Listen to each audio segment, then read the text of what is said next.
It's already hard to digest the fact that my father-in-law passed away, but the shocking thing my husband, Bob, said right in front of me left me stunned. Let's get divorced. Now that I've got the inheritance, I don't need an ATM like you anymore. For a moment, I couldn't comprehend what Bob was saying. What do you mean? When I asked, Bob grinned and smugly explained. I got about $11 million from my dad's inheritance. So, I don't need you anymore. Bob then went on to voice his frustrations about me. Do you know how embarrassed I've been? I had high hopes because it was a match arranged by my dad, but I was disappointed to see such a plain woman like you. Well, why did you marry me then? You could have just said no. It's obvious, ain't it? For the money. Who'd marry someone like you otherwise? There was no way I could stay silent after hearing all that. Fine. Here's the divorce papers. I decided to agree to the divorce from Bob without revealing something important. I hope he deeply regrets this later. My name is Catherine Smith, 42 years old. I run a fashion company. I got married to Bob, who's 2 years younger, 2 years ago. Our marriage was arranged. Bob is the son of Mr. Smith, the CEO of a company I had been dealing with for many years. Being an only child, it seemed Mr. Smith initially intended for Bob to succeed him. But Bob showed no interest, nor was he particularly skilled at his job.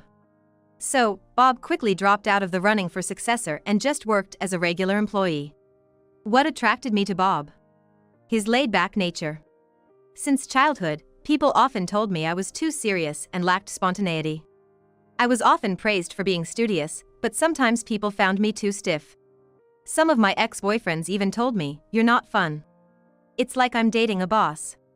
It was heartbreaking, but I always felt maybe I was too serious. Being labeled as inflexible was a common occurrence. I struggled with handling things casually and often got too engrossed. To me, Bob seemed like he was from a completely different world. Oh, the place is closed today. During our first date, Bob took me to a restaurant he recommended, but it was closed. Now, I would have been flustered by such an unexpected situation. But not Bob. Let's just go to that diner over there. He changed plans effortlessly. For someone as rigid as me, his response was a revelation. I thought by being with him, I could also become adaptable. That's why I decided to marry him. Many people were against our marriage. Some even suggested I could find someone better. Even Mr. Smith, my father-in-law, wasn't very enthusiastic. You sure you want to take on my son? It feels like I'm burdening you with him, he had asked. Back then, I felt no one really understood Bob's worth. But maybe they were right. Soon after we got married, Bob quit his job. Without consulting anyone, he just stopped going to work. When both I and Mr. Smith inquired about the reason, Bob nonchalantly said, "Wait, why do I need to work if you are making money for us?" Both my father-in-law and I were so taken aback by this that we were at a loss for words. Why would he rely solely on me for income? I tried to persuade Bob multiple times afterward with my father-in-law, but Bob's mindset never changed. After all, even if I work, I can't make as much as Catherine does. I was tempted to divorce Bob right after our marriage when he boldly declared he'd be a freeloader. If he was a young man in his 20s, I might have found this cute. But this tantrum was coming from a man approaching 40. In the end, we begrudgingly agreed that he'd do the household chores. Bob's parents had divorced a few years earlier. Apparently, before the divorce, Bob's mother wasn't particularly good at housework. She couldn't do anything, so I never learned anything from her. It seemed like Bob was making excuses, blaming his mother for his lack of domestic skills. True to his word, at first, Bob was clueless about housework, but with persistent praise and guidance, he managed to handle basic tasks. However, that doesn't mean he became exceptionally good at it. Still, he looked quite satisfied with himself. Thanks to me taking care of the house, Catherine can work. You should be grateful. There was something about Bob's confident expression that rubbed me the wrong way, but it wasn't worth making a fuss about. Yes, Bob, I'm really grateful for your help, I said, forcing a smile. There were times I got irritated, but I think we managed to get along quite well. About a year into our marriage, a significant event occurred. My father-in-law adopted a child. A 9-year-old boy named Jack. Jack seemed like any ordinary boy. My father-in-law is the type of person who doesn't make senseless decisions. So, why did he suddenly adopt Jack? One day, when we were alone, I asked him. He replied, "Promise you won't tell anyone," and then explained. It turns out, Jack was the child of an employee whom my father-in-law had been fond of. Having had a close relationship with the family, my father-in-law cared for Jack like a grandson. Tragically, a while back, Jack's parents died in an accident. Jack's parents had eloped, and he had no close relatives to rely on. Otherwise, he would have ended up in a foster home. While my father-in-law wasn't sure if Jack would be happy with us, he decided to adopt him, hoping it'd be for the best. I see. That's very kind of you. Although Bob and I didn't have children, we had quite a bit of freedom. Please rely on me if you need anything. Upon hearing this, my father-in-law smiled warmly. After that, thankfully, my father-in-law relied on me from time to time, just as I had asked. On nights when he absolutely couldn't make it back from work or when he had pressing commitments, I took care of Jack. At first, Jack was a bit apprehensive, but he warmed up quickly. He's either very friendly or trying hard to fit in. Thinking about it made me feel somewhat emotional. Bob, on the other hand, wasn't thrilled about the situation. It seemed he wasn't exactly welcoming toward Jack. I could understand his mixed feelings, knowing his father took in a stranger. But when I tried talking to Bob, it turned out he had a completely different concern. Adopting him? What's he thinking? This is gonna cut into my inheritance. I was hoping to get everything. I couldn't believe my ears. Bob wasn't feeling conflicted about Jack. He was worried about the inheritance. I'm gonna talk to Dad about this. I'm not cool with it. One day, Bob said this and went to confront his father. When he returned after a while, to my surprise, he was in a strangely good mood. I cautiously asked a smiling Bob, "How did it go?" He replied, "Oh, it's all good. My share isn't changing." Huh? What do you mean? I always thought that even an adopted child like Jack had the same inheritance rights as a biological child. What's going on here? Noticing my confusion, Bob smugly explained. Dad's making Jack give up his inheritance rights. Makes sense. I'm his only son after all. Could the father-in-law, who spoke of Jack with such affection, really plan on leaving him nothing after his passing? Something didn't sit right with me. I wasn't convinced, but Bob said with relief, "I'm glad." Well, if my father-in-law says so, there must be a reason behind it. Either way, he is still in his 60s. We probably won't be dealing with any inheritance for a while. In fact, it seems more likely that I'd divorce Bob before my father-in-law passes away. I was nonchalantly pondering such thoughts. However, that moment came much sooner than expected. A year later, my father-in-law was involved in an accident and never came back. I never thought I'd say goodbye to him so soon. I've known my father-in-law longer than I've known Bob. He was a respectable man, both in his professional and private life. After hearing the news, I was overcome with a sense of loss, and tears wouldn't stop flowing. My eyes heavy from crying and my head throbbing, I forced myself to prepare for the funeral. Bob was the main mourner, but he didn't seem to be grieving, he just seemed distant.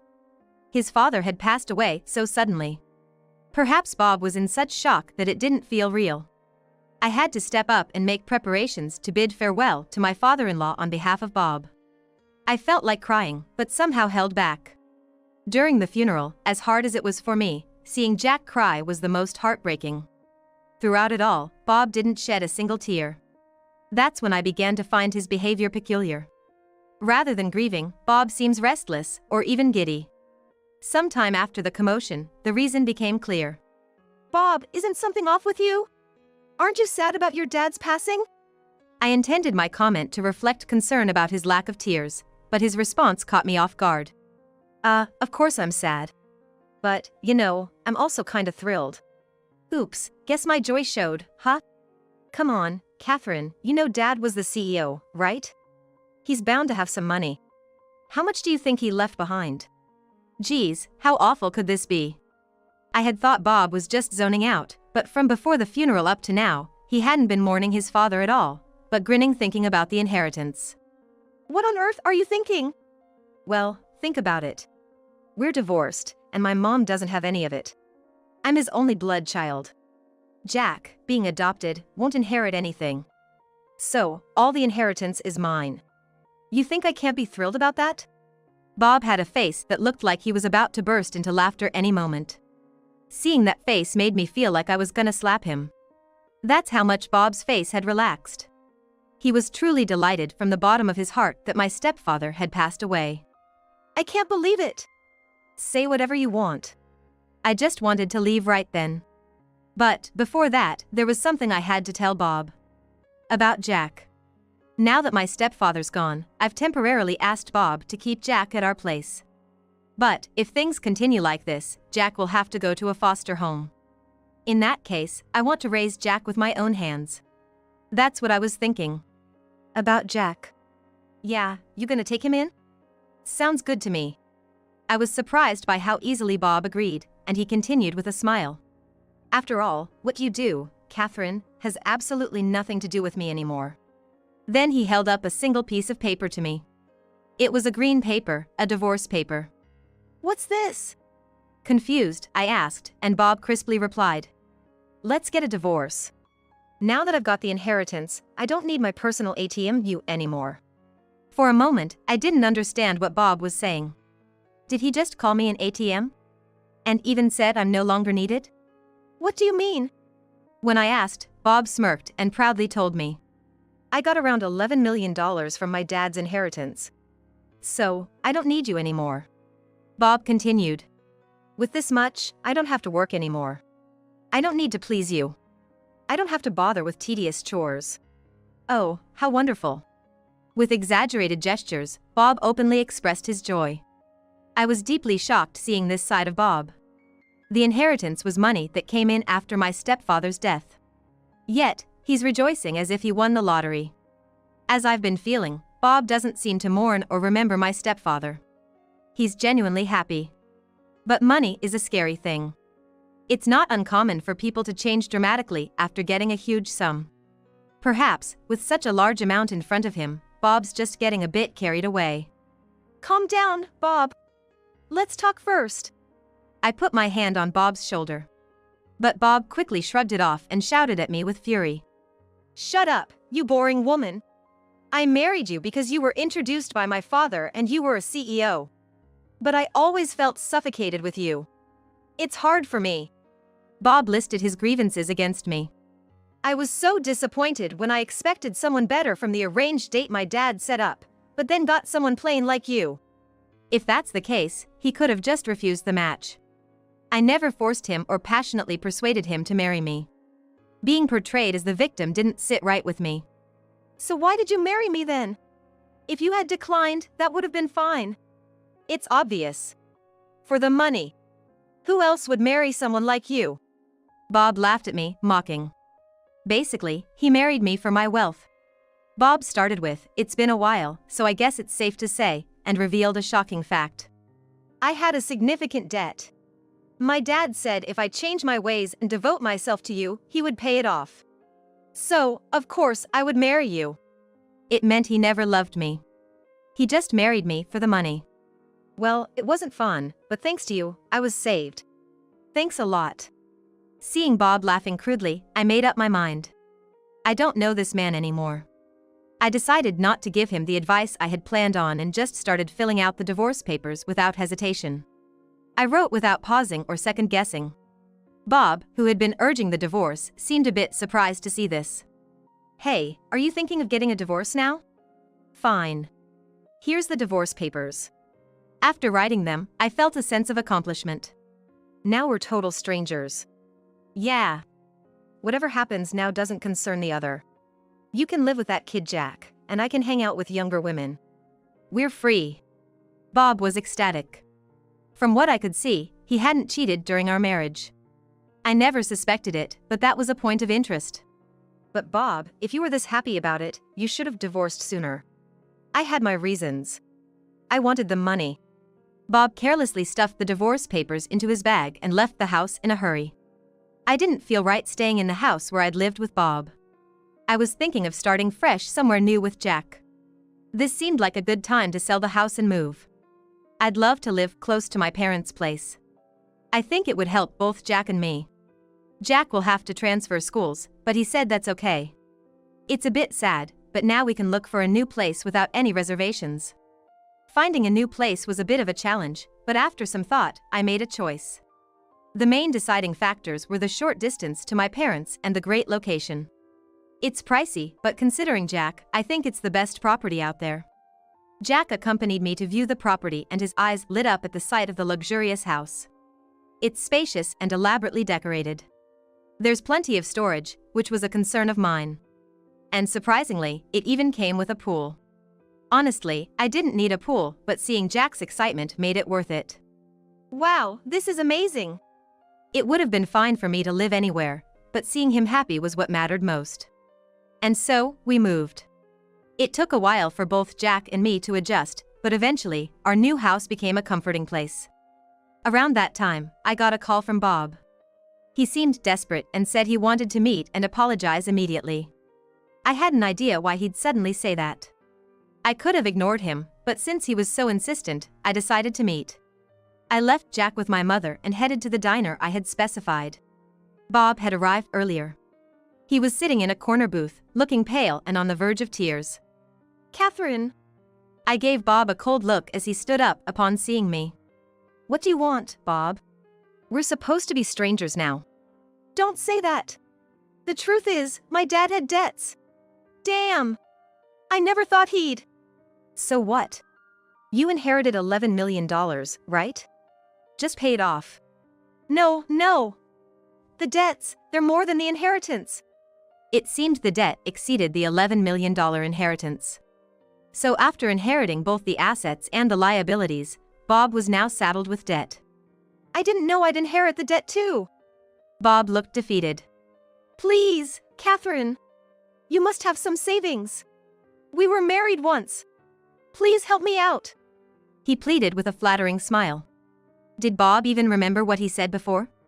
After all the times you belittled me, even calling me an ATM, who would want to help you now? It was audacious of him to contact me. He'd said over the phone that he wanted to apologize, but he hasn't done so yet. You really regretted our marriage, didn't you?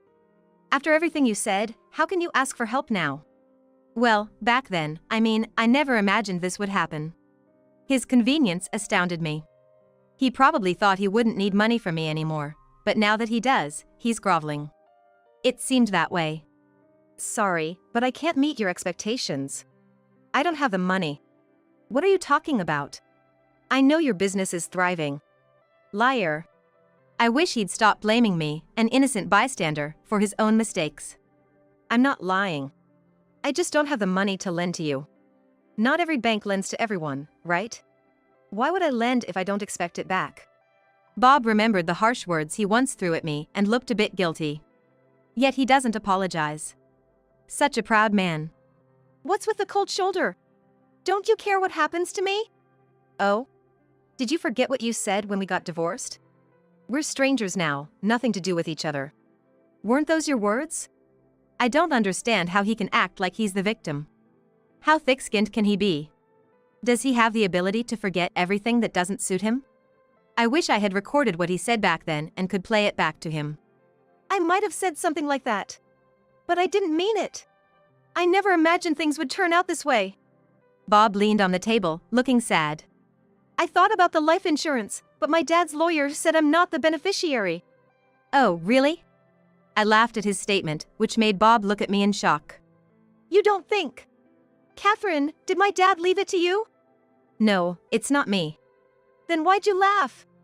Just felt a bit sorry for you, that's all. If it was insurance, I wouldn't have inherited the debts. Exactly, that's why my father-in-law had Jack renounce the inheritance. He had left something for Jack in the form of life insurance. The beneficiary of my father-in-law's life insurance was Jack. Is that all you wanted to talk about? If so, I'm leaving. There's nothing I can do for you.